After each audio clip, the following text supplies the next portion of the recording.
Julio César Orselli, bienvenido. ¿Cómo te va, Darío? Bien, ¿por qué siempre decimos señora? Puede ser un señor también. Puede ser un señor, puede ser un pibe, puede ser un chico que estudia periodismo, locución, claro, que le puede llamar la atención. Pero se equivocaron del locutor. El día del locutor yo hubiese llamado, a Roberto Lara, por ejemplo, un amigo. Lo vamos a llamar para el día de la radio.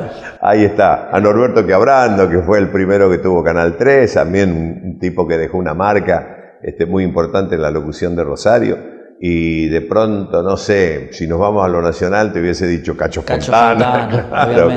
Así que, pero de todas maneras, estar en este día tan especial para nosotros, los locutores, es muy grato, muy lindo. Te agradezco que nos hayan tenido en cuenta. Bien, Julio, antes de llegar a la etapa del locutor, vamos a remontarnos allá lejos, no vamos a decir cuánto, pero ¿dónde naciste? Bueno, ya lo dijiste en Belleville, 1000 veces, ya sabemos todos, pero contanos un poquito. Yo le agrego Belleville, la novia del río Tercero.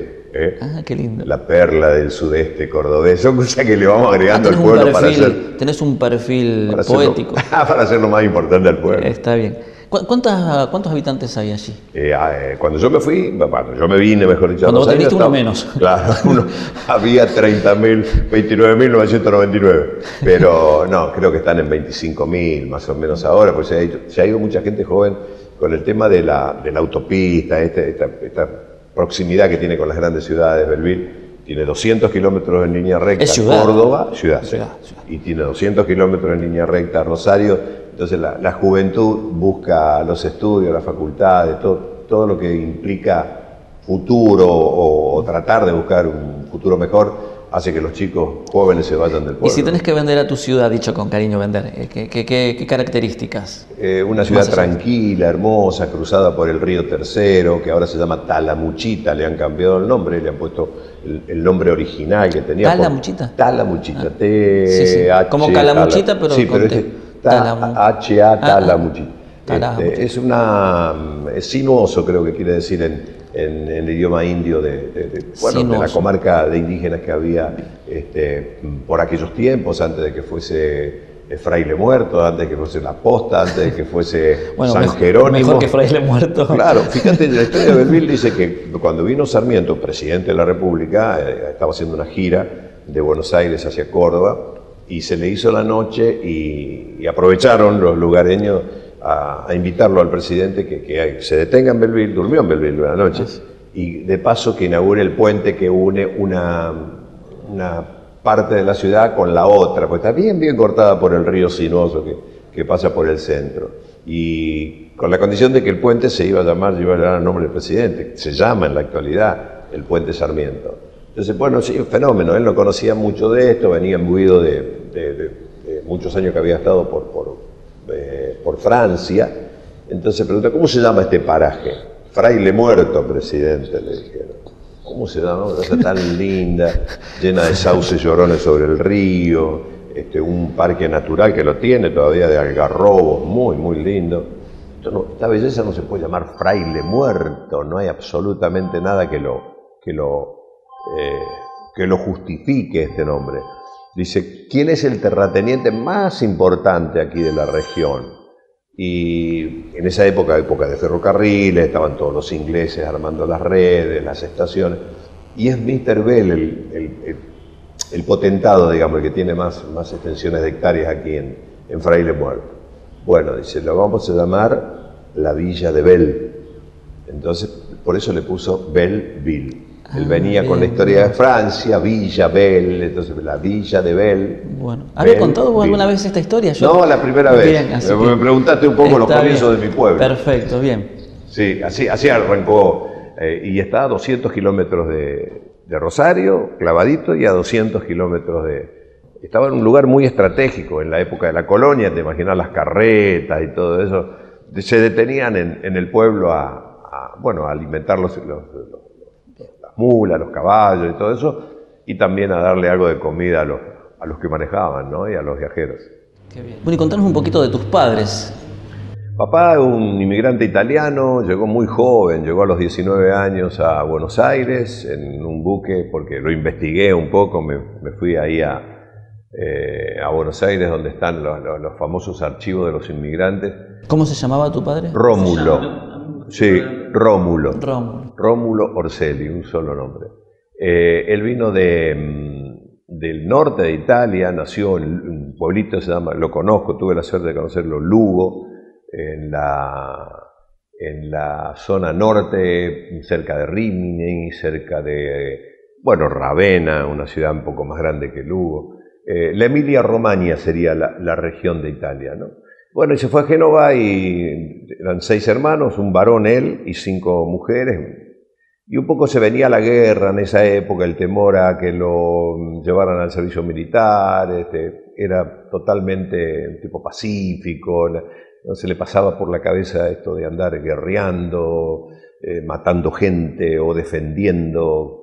Y decidió embarcarse y se vino en el Taormina, se llamaba su barco, y llegó por el 30 y pico, en la década del 30, llegó a Buenos Aires. De ahí empezó un derrotero, Buenos Aires, Rosario. En Rosario quiso trabajar como mozo, porque la especialidad de él era mozo de barco. Mi abuelo en Italia tenía un barcito. O sea, que hubo un Orselli anterior. El Orselli anterior, claro. Entonces quería estar él metido como mozo, como ayudante de cocina, una cosa así. Le gustaba la gastronomía, mi viejo cocinaba muy bien, entonces los tallarines, los tagliatelli, como le decían en casa. Y se metió todo, te cuento todo esto por relato de mi madre, porque mi padre murió muy joven, yo no lo conocí, tenía 2 años cuando murió papá. Murió a los 42 años mi viejo, fíjate toda la historia. Y claro, porque la vieja ahí ocupó los 2 roles, lo hizo muy bien, le hago un homenaje también a ella, ¿no? Porque mi papá era casado con 2 hijos varones, viudo, porque se le muere muy pronto su mujer. Él se casó en Zavalla, donde trabajaba. Anterior al matrimonio con tu madre. Exacto. Después de Zavalla, con esos dos hijos viudos, se fue a Belleville. Ahí entró a trabajar en la estación de trenes. Los trenes andaban muy bien en esa época. Entonces, como mozo, se la rebuscaba ahí. Hasta que la conoció mi vieja, o casualidad, hija del dueño del bar del pueblo. ¿Cómo se llama tu mamá? Lea. Lea. Y mi abuelo Petronio, que era el dueño del bar. Entonces, primero se lo conquistó a Petronio, rápido el italiano, después la conquistó a mi vieja y claro, se puso... antes había que conquistar primero al suegro. Claro, ¿no? Y al negocio, porque Petronio tenía el negocio armado y él estaba en formación. Y de ese matrimonio nací yo. Y terminó siendo, bueno, falleció Petronio, terminó siendo papá el que manejaba todo, el bar Orselli. Todo el mundo de aquella época lo conocía como el bar Orselli, ¿no? Y bueno, tuve la mala suerte de perderlo muy joven. 2 años tenías vos. Sí, no me acuerdo nada, me dijo. Todo lo que te relato es el relato de mi mamá. Y de mis hermanos también. Mi hermano, ¿Tu mamá sí, argentina? Argentina, sí. Hija de italiano, pero nació acá en Belleville, incluso. ¿Y qué recuerdos lindos tenés de esa niñez? Muchos. Jugar en el bar de mi viejo, ver cuando mi abuelo... que lo sucedió en el manejo del bar y todo. Don Petronio proyectaba películas así como Cinema Paradiso, ¿viste? Para que todo el pueblerío fuese a tomar el copetín, se decía antes, al bar. Entonces él tenía una maquinita, una Super 8, y pasaba cine. No sé de dónde conseguía las películas, pero había cine en el bar, ¿no? Era llamativo. Si bien es cierto, en Belleville había 2 cines profesionales de los grandes, pero no cualquiera tenía esa posibilidad de ir a ver, mientras se tomaba un vermú, una proyección. Y recuerdo que yo jugaba, y ahí un poco empezó la profesión mía, porque en esa época había una fórmula que se llamaba Perón Quijano, que estaba en plena campaña política, y yo me aprendí el texto, tenía 7, 8 años, que decía, vote Perón Quijano para que gane el país. Antes, porque el 55 sí, fue la revolución. Antes. Sí. Cuando Perón hace su primer participación. En el 45. Ahí en los 47, 48, era muy pequeño, 6, 7 años, ponele. Y me aprendí el texto del comercial de la campaña política de Perón Quijano. Entonces había un peronista, me acuerdo el nombre y todo, que iba al bar de mi viejo, se llamaba Zúcaro, y me llamó el pelado Zúcaro y me dice, si te subís arriba de la mesa y gritás fuerte, ¿te imaginas un pibe de 6, 7 años? ¡Viva Perón Quijano! todos los maníes todas las aceitunas, los quesitos, todo ya sé cuál fue el resultado. ¿Te comiste todas las aceitunas? No, y cobraba, ese fue mi primer sueldo. Claro, me pagaron con eso. Me subí, ¿sí? Iba a decir que no, me subí y pegué el grito. Entonces, imaginan un bar que sube a un pibe y grite fuerte, viva Perón Quijano, y tan loco el pibe y tan loco el que se lo hizo hacer. Entonces venía mi vieja, se enojaba, azúcar no le dé, no por lo que dice, sino porque lo que está comiendo le hace mal, después tiene un dolor de estómago. Fue el primer chivo. El primer chivo. Por eso dije, ahí empezó la profesión, ahí comencé yo a... Tenía 7 añitos. 7 años, ponerle, sí, 6 para 7. ¿Recordás tu escuela primaria? Sí, la escuela graduada, sí. ¿Y alguna vez hiciste? La Florentino Ameguino se llamaba. Florentino Ameguino. Sí. ¿Y alguna vez hiciste de maestro de ceremonia? Siempre le pedía a la maestra que 20 de junio... Ah, ¿vos le pedías? Sí, 25 de mayo, el 9 de julio, los actos de aniversario de la escuela, todo. Le pedí. Donde había un micrófono, yo no sé qué atracción tenía. Después yo lo vi eso, te voy a contar un detalle que tiene que ver con mi viejo también. Volviendo a lo que te decía, yo le pedí a mi vieja la posibilidad de que me dejase hablar con el verdulero y que si el verdulero me daba el micrófono, que no se enojara, que si yo me iba por algunas horas arriba del camión del verdulero, era porque yo quería transmitir, quería decir, arrímese señora, o sea señor con su bolsita, vea la calidad de la fruta que le ofrecemos. ¿Cuántos años tenías allí? Hay 13, 14. Manzanas grandotas como bocha de los altos valles de Río Negro. Miren, me acuerdo del texto y todo. Pero era toda idea todo en tuya. memoria, pues yo me la aprendía, claro. No, imagínate, no había grabador, no había nada, todo en vivo. Sí. Pero la batería, el equipito, un equipito de lata ahí chiquitito, y un micrófono de esos blanquitos, ¿viste? De nácar. Sí. O sea que naciste para esta profesión. Sí. Y siempre dije que buscaba yo inconscientemente, eso lo vi después en análisis, ¿no? De grande. Yo inconscientemente buscaba propalar mi voz, que la voz se fuese alto y fuerte, para que en algún lugar, en mi fantasía infantil, mi viejo me escuchara. Le enganché por ese lado, y lo vi, y si me vuelvo a preguntar, ¿me apurás ahora? Te digo, sí. Yo pensaba que en algún rincón, en algún lugar, en algún árbol, algo, no sé, una nube, ¿no? Mi voz llegaba y ahí estaba mi viejo. Bueno, escúchame que soy yo tu hijo, estoy haciendo algo, ¿no? Julio, ¿y tu juventud? ¿Qué recuerdos? Linda también, con muy buenos amigos, muy buenos compañeros. Mi madre en un momento dado se fue por allá cuando yo estaba por 3er año del Colegio Nacional, se fue un año a Europa a acompañar a mi hermano mayor y a su señora que estaba por tener familia, fue un poco de dama de compañía y me dejó en la casa de mi tía. Y ese fue el año más tremendo mío porque me dediqué a la joda. Fue el año sabático, no iba al colegio, repetí todo. Así que 3er año nacional lo repetí, pero disfrutándolo a gusto, ¿no? Aprovechando que no tenía el control ¿Todo de mi siempre vieja. en tu ciudad natal? ¿Cómo? ¿Siempre en tu ciudad natal? Siempre me lo hice, nunca me fui de mi pueblo, ¿no? Siempre ahí, con muchos amigos, habiendo trabajado en fiestas, en casamientos, en los clubes, carnavales, con Quiabrando hicimos infinidad de bailes de carnaval, para recaudar fondos para arreglar o pintar la fachada de la iglesia, por ejemplo. A nosotros nos importaba el tema de la iglesia. ¿Cómo conoces a Quiabrando, que es como la dupla, Orselli y Quiabrando? ¿Tiene mucho que ver en tu carrera? Sí, porque teníamos ¿Cómo lo conoces a él? También a través del micrófono. Él vivía frente al Club River y le gustaba también esto del parlante y poner música. Entonces él se compró, era más pudiente que yo, se compró un equipito, compró una bocina, un tocadisco, lo enganchó ahí, no sé, con la ayuda de qué técnico, y pasaba música y leía aviso y leía que Club River el domingo jugaba con Talleres o el Club él iba de visitante, daba la formación de los equipos, y desde la puerta de su casa. Y después lo llamaron del club y dije, bueno, ya que hace todo esto acá, el día de los partidos venía a la cancha y hace eso. Entonces ahí me llamó a mí. Y dice, vendamos publicidad, Casa Los Vascos, Casa Rosa, ¿viste? El Bombazo, el Barato Roma, había todo un nombre raro así de las tiendas. ¿Cuándo llegas a Rosario por primera vez? ¿Y por qué? No, llego directamente para trabajar. Para trabajar. En el 65 viene Norberto, inaugura las transmisiones de Canal 3, un 20 de junio, el Día de la Bandera. y él conoce a Perla Peiretti, que era locutora de cabina del canal, tanto texto va, texto viene, qué sé yo, se enamora, se casan, a los 9 meses, 10 meses pide la posibilidad de licencia por matrimonio y se van 2 locutores de la cabina en ese momento Guillermo Strasse era el director artístico del canal. Y Guillermo le dice que bueno, pero que le dé tiempo para que pongan fecha de casamiento, pero que le den tiempo de buscar 2 locutores reemplazantes. Entonces ahí salió el amigo y dijo, no, el mío ya está en Belville, hay que traerlo. Tómenle una prueba. Me acuerdo de tomar una prueba entre varios, porque no fue tan fácil, Strasse no se la hizo tan fácil. Y quedaste vos. Y en esa época la prueba, ¿sabés cómo se hizo en vivo?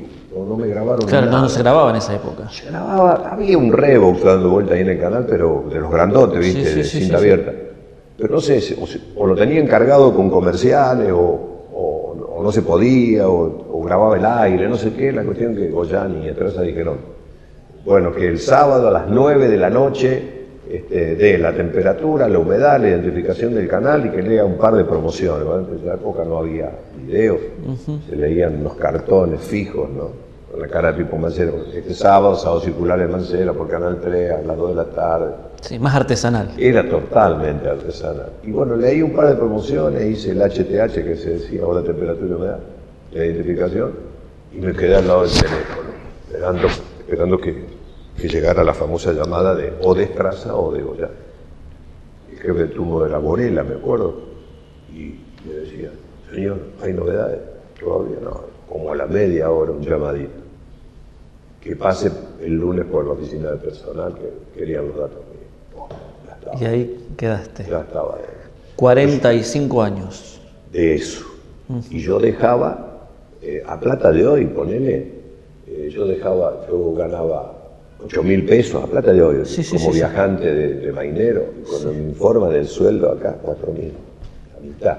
Pero era lo que vos querías. Sí, pero tenía que mandarle, de esos 4.000 me tenía que la pensión, que todavía está ahí en... Por Santa Fe y... Santa Fe y Presidente Roca. Vos sabés que siempre que paso por ahí me acuerdo porque en otro programa arriba que estuvimos... del Hotel Rex, cuando te por invité, escalera se sube. Cuando te invité al banquete vos lo contaste hace como 14, 15 años atrás. No, en el 2000 fue, en el 99. 4 habitaciones, baño compartido. Que no te pasara nada en ese momento que el flaco del lado se estaba bañando porque era brava la cosa. Que vos menos la canchereabas porque bajaba a una panadería que estaba enfrente, no sé si te acordás. Hay un bar ahora. Sí. Sí, paso todos los días. Panadería ahí. De hecho, tengo que pasar ahora dentro de un rato. Entonces, con la excusa de ir al baño de la panadería, aprovechaba y iba al baño porque tenía ganas de ir al baño. Y siempre me acuerdo que vos me contaste esta anécdota en otro programa, en el banquete. Sí. Y digo, acá creo que era donde se alojaba Orselli. Vos pasás por ahí, ahora venden máquinas de café y vas a ver que en el salón de abajo, pero al lado hay una puerta grande. Está declarado edificio histórico de que no podés porque estuviste vos ahí. No, por lo viejo. No había ascensor, nada, por una escalera se subía de mármol blanca, hermoso el edificio. Bien. Y ahí eran 4 habitaciones a compartir, yo la compartía con un... ¿Cuántos años tenías cuando ingresaste al Canal 3? 23 años. 23 años. 23, sí. Bien, con todas las ganas de... con unas ganas de trabajar, 23 años, un Citroën 12B con el paragolpe atado con hilo sisal, no tenía para arreglarlo. Por ahí llovía, el sol lo quemaba, el hilo, pum, se me caía el paragolpe, tenía que cambiarle el hilo, nada. ¿Tu primera novia en Rosario? Y acá fue, sí, no, casi la primera novia fue mi primera mujer, porque había poco tiempo para dedicarle a las relaciones amorosas, digamos. Yo me metí mucho en la profesión. En mi profesión. Imagínate que hacía 6 horas de turno en el canal, después hacía otras 6 horas porque empecé a trabajar casi simultáneamente en LT8 como locutor de turno, 6 horas de turno en LT8, después me enganché con el fútbol. Sábado y domingo afuera, siguiendo a Central o Newell, siempre transmitíamos el que se iba. Gracias a eso conocí también, con Copa Libertadores, fui a Perú, fui a Colombia, fui a Chile, Brasil, Paraguay, Uruguay, todos a donde iba Newell y Central, todos esos lugares que te nombré. En esa época, Newell y Central jugaban Libertadores, ¿no? Así que gracias a las transmisiones del fútbol, en esa época se llevaban los locutores porque no estaba el famoso satélite. Claro. Había que ir a la cabina sí o sí con el relator y el comentarista. Así que era trabajo, trabajo, trabajo, y te contesto lo de la novia. No, no había tiempo para hacerse el galán. Picoteos así sí, pero te digo que prácticamente... ¿Y vendía ser el locutor de Canal 3? ¿Vendía? Y ya sí, porque ya metía un poquito la cara, hacía un programa después de Tato Bores. Digo, vendía con las chicas. Sí, cierto, sí, porque me veían en la tele. Entonces, hacía un programa que se llamaba Luminarias del Mundo, que era de media hora, que era un rejunte que hacíamos con videotape de la RAI, Estudio 1, venía de Italia, enlatado, un Estudio 1 que en Italia, que hacía 4 o 5 meses que lo habían visto. Llegaban ahí, con Di Gregorio, me acuerdo que era mi director, hacíamos los cortes, entonces yo presentaba a Adriano Celentano, las mellizas Kessler, los famosos de aquella época, ¿no? Pero lo presentaba un locutor sentadito en un estudio chiquito, y ahí estábamos haciendo las primeras armas. Y eso me permitió conocer a la que fue mi primera mujer, con la que tuve mis primeros 2 hijos, que trabajan también. Gerardo está trabajando conmigo, María Julia está trabajando ahora en el ETUR, en el turismo, así que están embalados los chicos. ¿Sí? Y después, bueno, vino otro matrimonio, de ese matrimonio Juan Pablo, que son mis 3 hijos. Vamos a pasar ya directamente a tu parte más bien profesional, de 12 a 14, que fue, sin duda alguna... Pero todavía está el programa. Pero para vos, digo... para mí fue, sí. Obviamente, sí. Fue el lugar de exposición y donde creciste profesionalmente. 28 años, pero en total 44. Sí, porque empecé en Noticiero. Primero Noticiero 3, sí. Noticiero del diario La Capital, porque hubo un ida y vuelta, un canje con el diario en esa época, y cuando cerramos con La Capital, vino un productor de Buenos Aires, Guterman de apellido, y propuso un formato de 12 a 14, en el cual yo estaba inserto como informativista. Yo hacía media hora y me retiraba. Ahí conducía Sala, Gary Vilortiz, Pablo Pichel, Carlitos. Tuve el gusto de trabajar con Gary Vilortiz, un placer trabajar con él. Para mí fue una biblioteca fue aprender muchísimo. Con los dos, con Sala y con Gary, fueron para mí los 2 maestros que tuve, ¿no? En cuanto a lo intelectual de ellos, cómo decirlo. Me enseñaron a leer, yo era un burro cuadrado, lo sigo siendo, pero yo no te agarraba un libro ni por casualidad. Y sin embargo, Gary insistía con títulos, con autores, me enseñó a leer los diarios, Gary. Los diarios no se leen. Un gran enamorado del jazz. Sí, conocedor, mucho. Julio, ¿no nos alcanzarían 3 invitaciones para que nos cuente anécdotas seguramente de 12 a 14? Muchas. Se divertían mucho ustedes. Sí, nos divertíamos mucho porque había muy buena onda, por ser un nombre que se usa ahora, mucha buena química entre todos, ¿no? Y aparte, el éxito del programa, yo siempre lo dije, fue no mezclar los roles. Julio era el presentador y el vendedor del gran producto que tenía al lado. No sé si era gran, mediano o nada, pero yo lo presentaba como que fuesen los únicos tipos más vistos y escuchados del mundo, ¿no? Del Rosario, que era Sala, la opinión, la inteligencia, la intelectualidad, el Gordo con todo su conocimiento del espectáculo, en su momento con el cine, con los artistas. Él incursionaba mucho en Buenos Aires, venía Tom Jones y él se iba a verlo y traía cosas de allá, y bueno, se movió mucho para ser el periodista del espectáculo. La partida de Hernán Sala marcó un antes y un después también en el programa, en ustedes. Tuvimos suerte. Incluso por varias semanas se notaba en ustedes. Claro, porque realmente se sintió mucho. Primero porque era un tipo muy querido. Segundo porque era una personalidad muy especial. Que no era lo que veíamos en televisión. No, detrás de cámara, a lo mejor si hubiese estado el chango ahí, se hubiese estado bajando los pantalones, haciéndome señas obscenas, diciéndome, tenés que hablar, cortala, que hablar. Él hacía todo eso para... Entonces vos estabas en cámara tratando más o menos de hilvanar una frase. Nosotros siempre decíamos, el chango anda por ahí, porque cuando nos tentábamos con el Gordo, con Miguel, estas son cosas del chango, porque él siempre decía eso.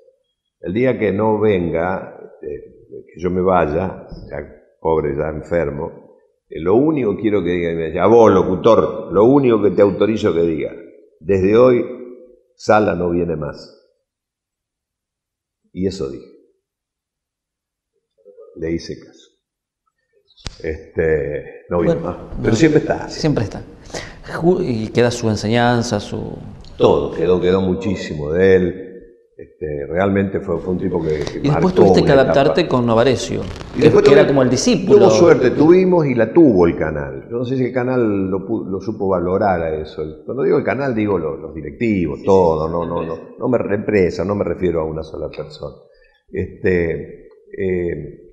La empresa no supo darse cuenta el valor periodístico de Luis. Luis es un tipo muy inteligente, muy trabajador, muy investigador, muy terco. Cuando se le proponía sacar una nota, se propone, porque lo sigue haciendo ahora en la otra. ¿Crees que perdió un gran valor el canal con Luis? Sí. Yo creo que lo perdió dejándolo ir a Luis, no peleando la ida de Luis al menos. El canal ahí hizo algo que yo hubiese sido el directivo no lo hubiese permitido, ¿no? A él le costó integrarse a este jueguito chabacano, si le podemos poner un nombre que tenía Tesandori, Bermejo y Orselli. Éramos los tres chiflados. Le costaba porque su temperamento, su personalidad era... Pero después fue aflojando de a poco, ¿viste? Después entró con Ana, creamos como una especie de noviazgo entre Analía Bocasi y él, y la gente se enganchó con ese juego. Pero hasta ahí nomás, él nunca se integró a Tesandori, conmigo. Y después de tantos años con hombres de 2 a 14, llega Analía. Llegaron otras mujeres, sí, llegaron muchas mujeres. Tuvo La Solina, tuvo Valeria Shapira. Solina estuvo con una co-conducción conmigo. Shapira intentó y después, bueno, le surgió Buenos Aires y se fue. Pero... Shapira tiró la chancleta. Aurora Caldo, por ejemplo, hizo un par de años conmigo. Pero la que llegó profesionalmente más formada, más presentadora, más simpática, eso de la risa familiar, y entonces la gente lo empezó a querer.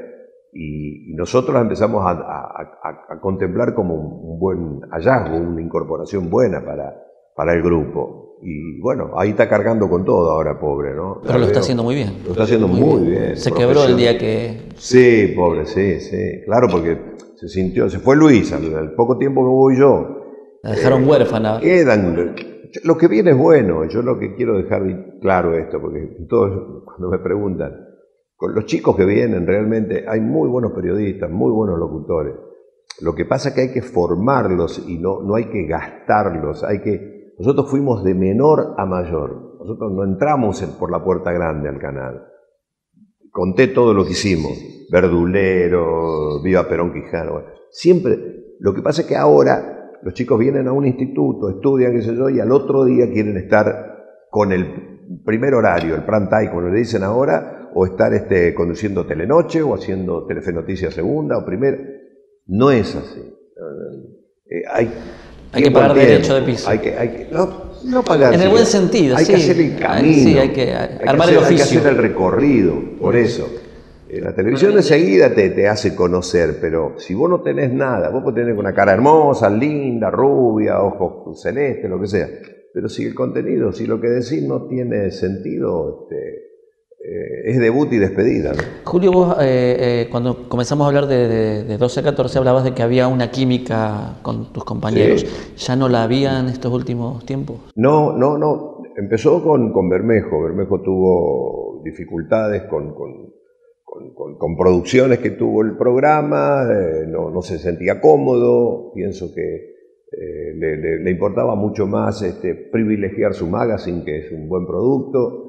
Él cuando se iba de viaje medio que complicaba la relación con la empresa porque faltaba, venía un reemplazante, no gustaba el reemplazante, entonces siempre había conflictos con respecto a los viajes de Carlos, que fueron cuantiosos, ¿no? A Carlos le gusta viajar y grabar bueno, hasta que él decidió retirarse del programa. Ahí empezó un poco a desinflarse y seguimos peleándola con Miguel y con Ana, que se metió en el grupo.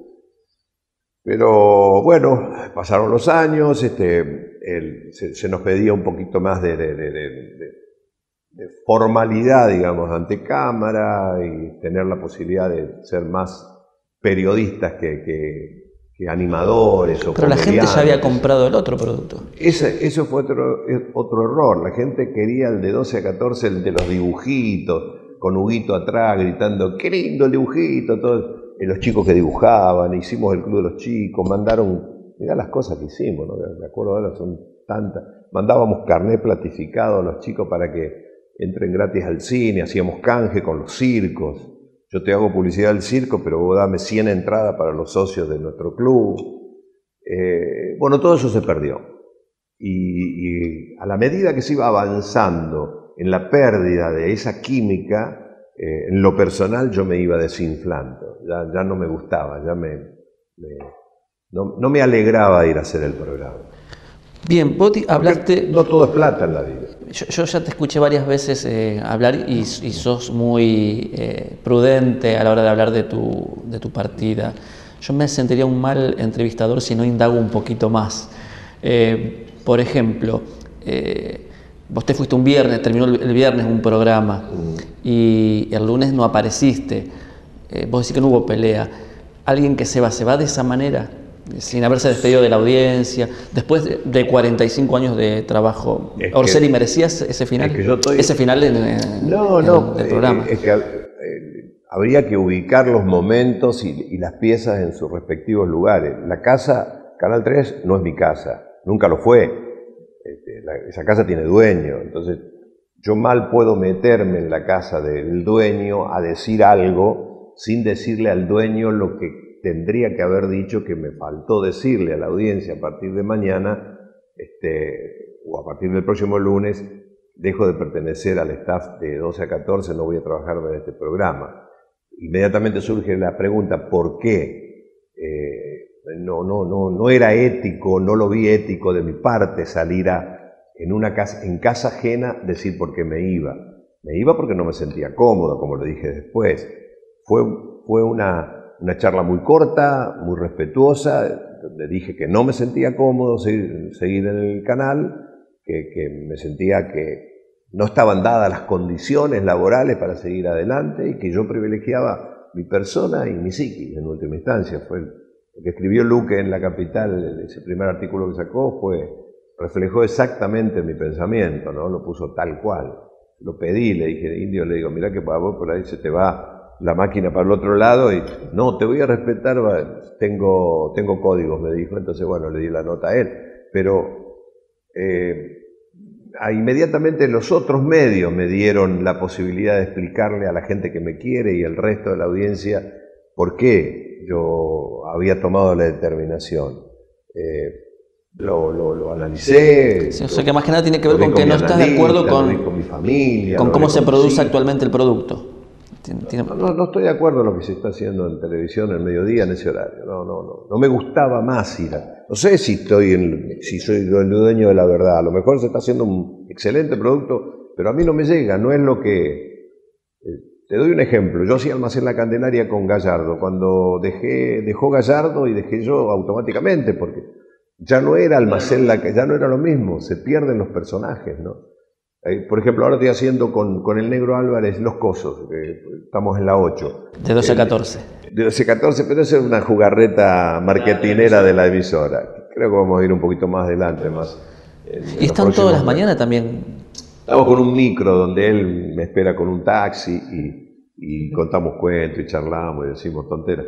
Pero quiero llegar a esto, el día que el Negro diga, me cansé, o Julio va a decir, me cansé también, se va a tener un paso atrás y se terminó, ¿no?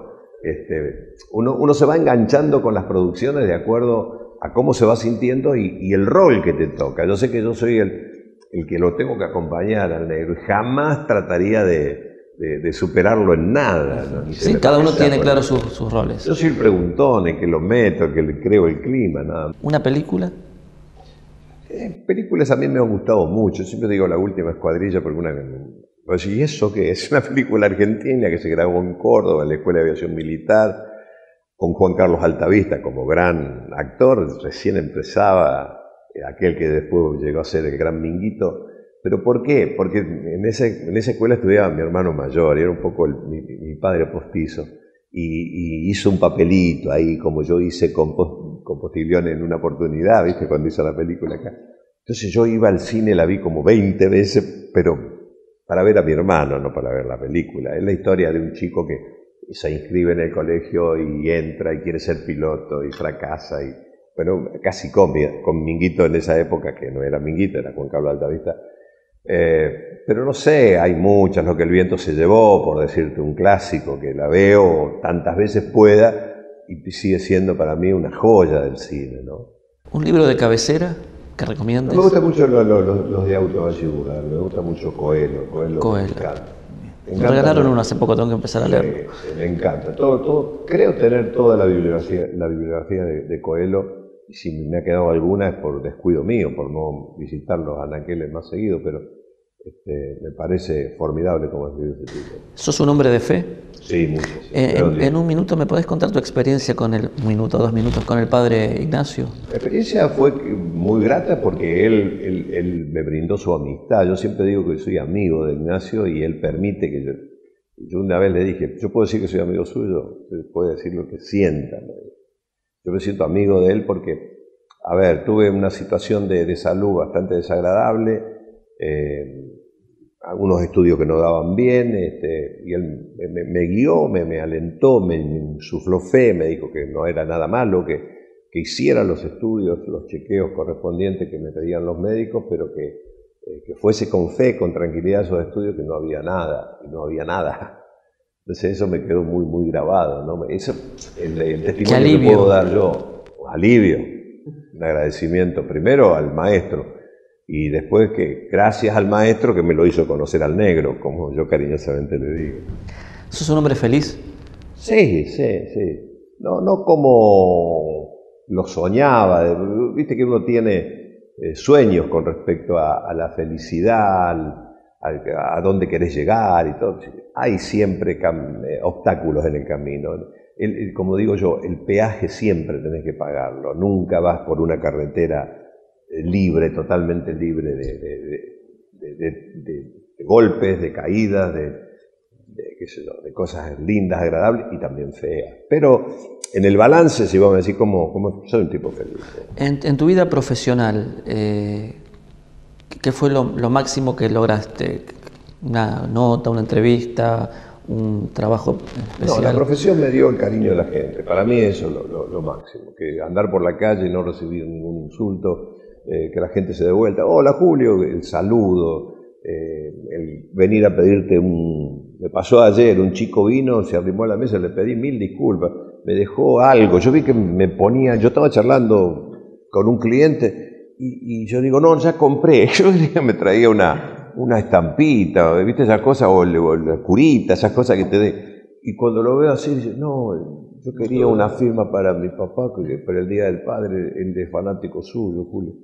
¿Te imaginas? Lo digo hasta con vergüenza, le pedí disculpas, le digo, perdóname, estaba despachando porque pasan tantos chicos, y creía que me estaba... Porque por ahí estaba yo embalado con la conversación. Estaba vendiendo publicidad, soy más sincero. Estaba en tu salsa. Estaba en la parte comercial. Y que me hacía así, me metía algo, digo, justo ahora que ya tengo el chivo en el lazo. Y después le pedí disculpas, yo firmé, le dediqué al papá hice una dedicatoria, una firma. Esas son las cosas lindas que a mí me da la profesión y que disfruto, me gusta. Bueno, Julio, ha sido realmente un placer entrar en tus reconditeces, gracias. En parte de lo que es tu vida. Sí, la última pregunta, cuando pasen muchos años, vos ya no estés, yo voy a seguir estando. Seguro que sí, seguro que sí. ¿Cómo te gustaría que te recuerde la gente? Como un tipo que vino a buscar un lugar en la ciudad de Rosario, en una provincia que no es la de él, que me dio todo, que le entregué todo y que volvería a ser. Y si Julio tiene la posibilidad de aparecer en algún otro momento, haría exactamente lo mismo. No estoy arrepentido de nada. Todo lo que hice lo hice con ganas, con amor, con pasión. Y bueno, me gustaría que me recuerden como un tipo que hizo las cosas bien, que no que no traicionó, que avisó siempre antes de tomar alguna determinación y que, bueno, que fue tal cual como me vieron en cámara, porque yo no finjo nada, yo soy como soy y nunca estuve preparado. Yo estoy sentado acá, no sé cómo me está tomando el amigo, pero tampoco cuidé mi postura ni nada de eso. Por eso me gusta hacer radio también, porque por ahí te metes el dedo en la nariz, te rascas la oreja, todo. Entonces la televisión tenés que cuidarte un poco.